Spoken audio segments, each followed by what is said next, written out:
छतरपुर में जनसुनवाई मजाक बनी। सीमांकन और कब्जा दिलाने को लेकर महिला ने दंडवत करते हुए शिकायती आवेदन दिया। अजब गजब जनसुनवाई में फरियादी महिला ने बताया कि खड्डी पहरा गांव के दबंग लोगों द्वारा हमारी जमीन पर जबरन कब्जा कर लिया है, लेकिन तहसीलदार और एसडीएम महोदय आज तक न्याय नहीं दिला पाए। तहसील के चक्कर लगाते लगाते महिला परेशान होकर जनसुनवाई पहुंची और कलेक्टर को अपना आवेदन दिया। 181 पर शिकायत दर्ज करने के बाद भी न्याय नहीं मिला तो जनसुनवाई में लेट कर महिला ने अपना आवेदन कलेक्टर साहब को दिया। करीब 36 वर्ष से जमीन पर कब्जा करने वाले दबंग मियादीन धोबी और ओम प्रकाश धोबी आदि लोग प्रशासन को खुलेआम गुंडागर्दी का रूप दिखा रहे हैं और प्रशासन नतमस्तक हो रहा है।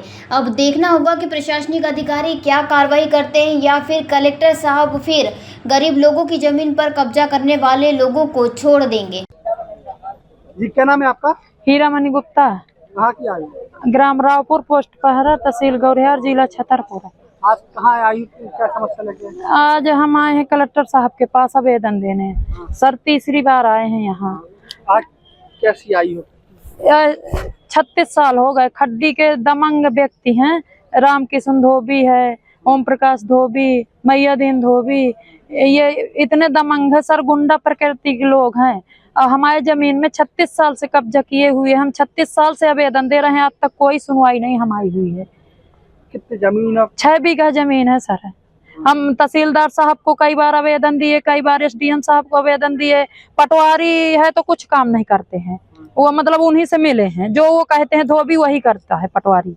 कारण क्या है? पता नहीं क्या कारण। वो गुंडा है, पैसे वाले हैं, हम गरीब हैं, इसलिए कोई हमारा सुनता नहीं है। हमारे पति पढ़े लिखे नहीं है, सीधे साधे व्यक्ति हैं।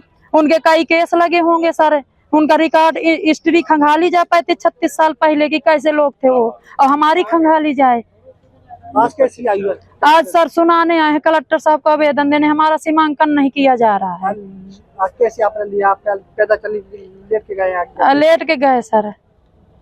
कारण क्या है? यही कारण है, 36 साल से सुनवाई नहीं हो रही है।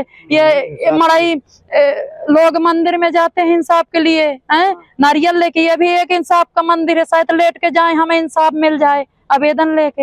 हैं किसके पास गए लेट के? कलेक्टर साहब के पास गए थे। साहब ने क्या कहा? साहब नहीं मिले, दूसरे साहब मिले हैं तो उन्होंने आश्वासन दिया है कि आपका जल्द से जल्द काम होगा, आपको इंसाफ मिलेगा। उनका सीमांकन नहीं हो रहा है, परंतु ये जानकारी प्राप्त हुई है कि उनका सीमांकन हो चुका है, किंतु उस सीमांकन से संतुष्ट नहीं है। अग्रिम कार्रवाई हेतु संबंधित तहसील एवं एसडीएम कार्यालय में भिजवाया जा रहा है। उसका आरोप तो ये है कि दमंग लोगों ने जमीन पे कब्जा किया हुआ है, जो उसकी बाइक। ये आरोप प्रत्यारोप है कि जमीनी हकीकत कई बार अलग होती है, तो उसके परीक्षण के लिए अपन उसको भिजवा दे रहे हैं और क्या वास्तविक स्थिति है वो निकलकर सामने आ जाएगी। इसका कहना 33 साल से परेशान है, हम कई बार ज्ञापन दे चुके हैं, कुछ कार्रवाई नहीं, सीमांकन हो चुका है। हो सकता है वो संतुष्ट ना हो, पुनः परीक्षण के लिए इसलिए अपन ने एसडीएम कार्यालय भिजवा दिया है।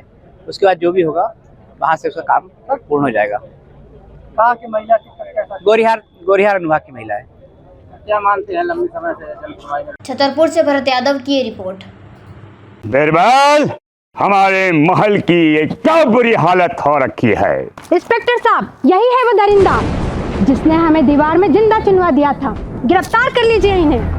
अनार करे तुमको तो मैंने जिंदा दीवार में चुनवा दिया था, तुम बाहर कैसे आई? जहापना, मैंने तो आपसे पहले ही कहा था कि अनारकली को बाप जी एएसी ब्लॉक से बनी दीवार में चुनवाते हैं, लेकिन आपने मेरी एक नहीं सुनी। अब भुगतो। बाप जी एएसी सीमेंट ब्लॉक्स, इसमें ना सीमेंट और रेत की जरूरत होती है, ना ही तराई करने की झंझट। लाल ईंटों के मुकाबले ये ज्यादा मजबूत, किफायती और फायदेमंद है, क्योंकि वाटर प्रूफ के साथ साथ ये साउंड प्रूफ भी है। काश मैंने अनारकली को बाजी ब्लॉक से बनी हुई दीवार में चुनवाया होता तो मुझे ये दिन नहीं देखना पड़ता। आप जहांपना जैसी मूर्खता न करें। अपने घर, भवन या मकान को बाप जी एएसी ब्लॉक से ही बनवाएं। बाप जी एएसी ब्लॉक्स, स्टील से मजबूती।